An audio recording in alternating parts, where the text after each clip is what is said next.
Hey everyone, there were just announced today big nerfs, and we're talking big nerfs, tons of cards nerfed, tons of cards really heavily nerfed. The meta is going to change. A lot of classes got gutted, a lot of decks got gutted. So we're going to go through the nerfs. You can already see Renathal probably getting nerfed from the picture, but if you haven't already seen it. But yeah, we're going to go through, and I'm just going to give my thoughts on the different nerfs and what I think are good nerfs, what I think are reasonable, and what I think are crappy nerfs. So anyways, first we got the more reasonable nerf. Unleash Fel, deal 1 damage to all enemies. Now it's Mana Thirst 6 with Lifesteal. This gives aggro a little bit more of a time window to put on pressure, and it also makes your opponent's plays predictable, which allows you to play around this sort of play a lot better if you're a good player. So for example, let's say your opponent's going into their turn 6, you could slap down an Okani. Now it's really hard for them to do this play. So if you're an aggro deck, that might really reward that. If this deck becomes super meta, you block minion, now they can't play their 3-drop. It just makes things a lot more difficult to kind of be super greedy and then completely swing the board, you know, because you don't know now, but still I think a very strong card, but I think this is a good change. Relic of Dimension, draw 2 cards, reduce their cost by 1, improve with your future relics. This is a big nerf. 5 to 6 mana is a lot slower. You can't coin it out on 4 now. It takes up a whole turn. It really slows things down, makes the deck a lot more vulnerable to aggro. This hurts other decks too. I'm not sure about this one, but this is a big one. And you know, this card I thought was already not as good as Skull Gul'dan. I mean, what really makes this card OP is the 2 mana location.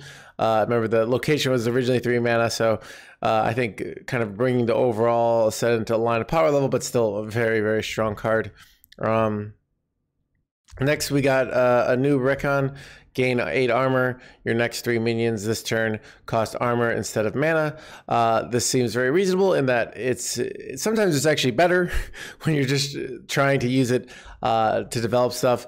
But what can be better about this is what the big negative of this is you don't have a clean OTK anymore. So it's you could do setup. So what you could do is play if you have a coin apparently, or an innervate, you can do this on 10 mana, is you play the 2-drop and you have the 5-drop in your hand, and then I believe if you go brand, coin, and noob, then you can go 5-drop, get 2 8-drops, and then do 2 8-drops. So I think I saw John Bray on Twitter say this. So the card's still playable, it's just a little more awkward, a little more vulnerable to disruption. You kind of telegraph your opponent, and if you're 20 mana, your opponent can kind of recognize that this is going to happen. So I think this is a reasonable change. It's like, as a tempo card, it's still very strong, but as a combo card, it is weaker, a lot weaker. So next we got Boom the Ascended. You know, this is a card I really liked, but it's been kind of warping the meta for a long time. So give a minion +2 health and then summon a Kyrian with its stats and taunt. I think, I'm curious. I mean, Naga Priest is not seeing any play anyways, but I'm curious, will Boon or Priest survive, or will Naga Priest survive with this change? And you can see also Priestess Valish got nerfed to 1 mana. So this probably this was what I was surprised on. This I think is actually a very big nerf as well. Just makes it so you get less mana cheating. And overall, I mean, this makes the mana cheating, and I think the big things is, if we go to future nerfs, anything that cheats mana or efficiency, the big cards nerfed really hard. So this deck has been too strong for a long time, and even though it's usually very underplayed, it's still been kind of busted and meta warping at the highest rank. So it's understandable to get a nerf, but I could definitely see these archetypes surviving because, you know, if you're playing Naga Priest, you have infinite Nagas. There's still some really strong things you can do. It's going to be less efficient, but the whole meta is getting nerfed, so the whole archetype might still be strong. I think these are nerfs, but they're not enough nerfs to completely delete the class, which is ideal.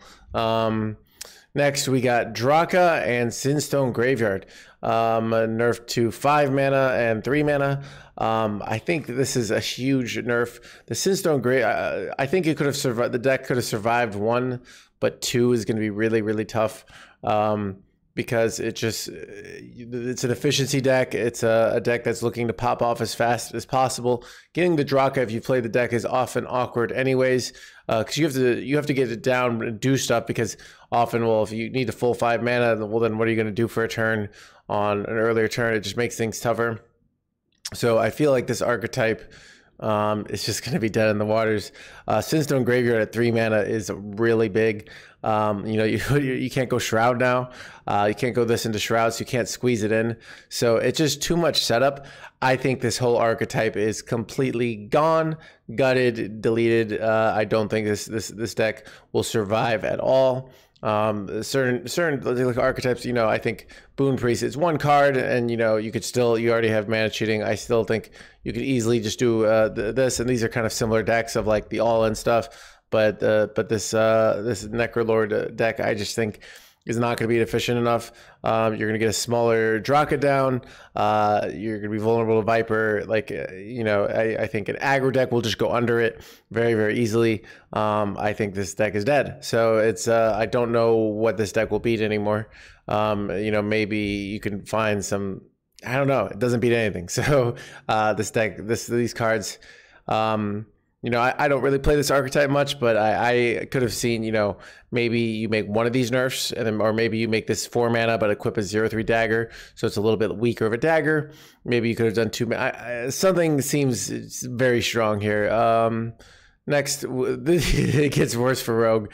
We got Sketchy Information, draw a Death Rattle. It costs 4 or less. It triggers this Death Rattle. The point of this card at 3 mana is you play it for 3, and then you can play the card next turn that's 4 mana. At 4 mana, this is the From the Depths treatment.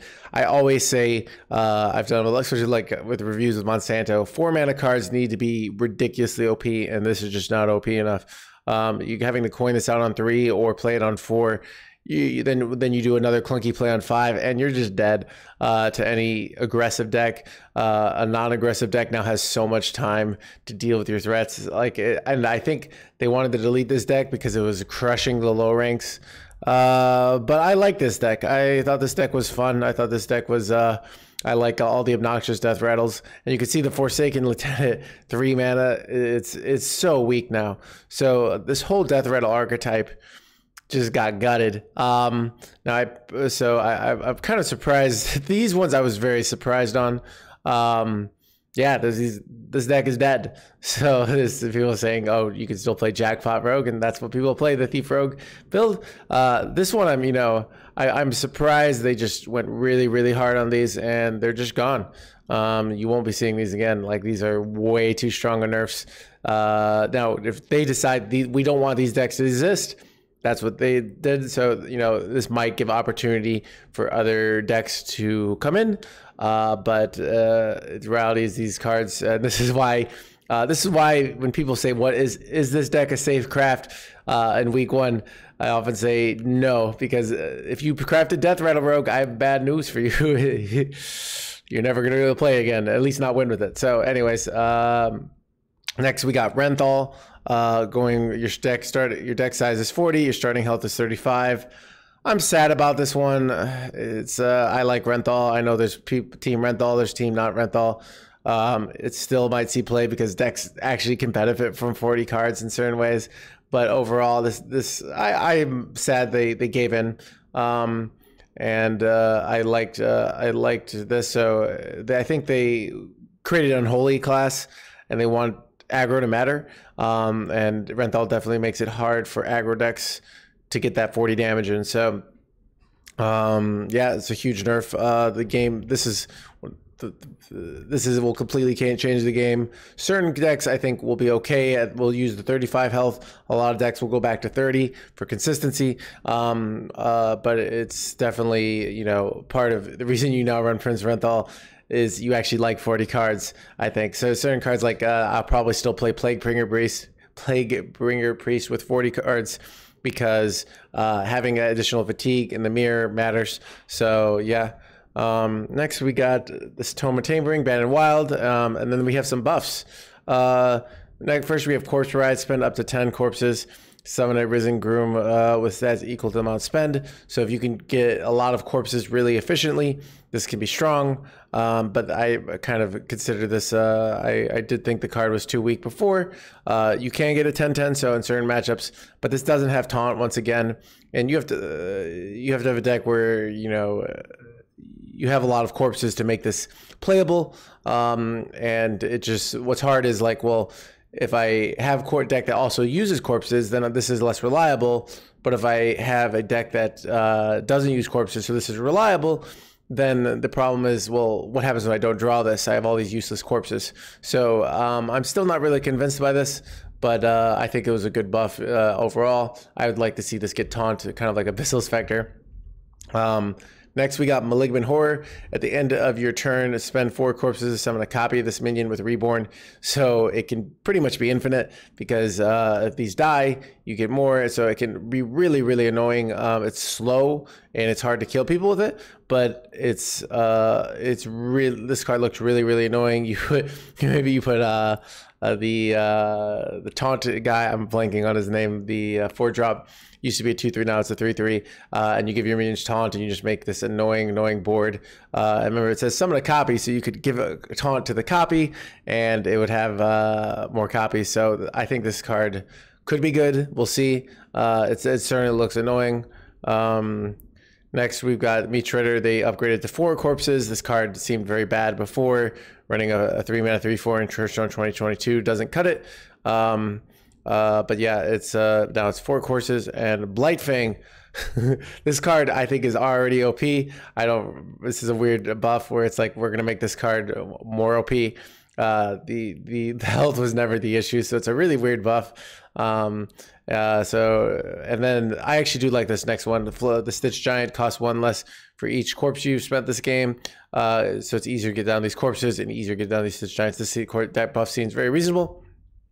And then Ymar Deathbringer, spend 3 corpses to summon a 3/3 Wisdom Taunt, just making a lot of these tempo cards just a little bit stronger. This one has a 4-mana 4/3. You know, if you compare it to Jandis, this seems reasonable power level. And Obliterate, I really like. This card was just unplayable. You know, if you're killing a 10 health minion, you're taking 10 damage, you just can't afford that. So in Hearthstone 2022, every deck has unconditional removal, so dealing 2 to 3 damage to your hero seems a lot more reasonable. And this hand buff card now costs 2 corpses instead of 1, so it's still bad, but it's less bad. So anyways, those are my thoughts on the nerfs and buffs. Overall, I don't know how I feel about these. You know, the decks that I like, I think Plaguebreaker Priest at 35 health, gonna be just fine. So the decks that I, you know, they really like are gonna be okay. So I'm still gonna be having a good time. But you know, I'm not sure how I feel about all these nerfs, but we'll see where the meta goes. Hopefully this allows something cool new to play. It's always a gamble, in my opinion, when Blizzard does nerfs. Sometimes it means cool stuff pops up. Sometimes it means the meta gets less diverse. So they did a lot. We'll see what happens. I'm a little sad about Renathal, but I've developed the art of letting go. So and Renathal will still be around, just not as good. So anyways, hope to see you guys on the ladder and talk to you later.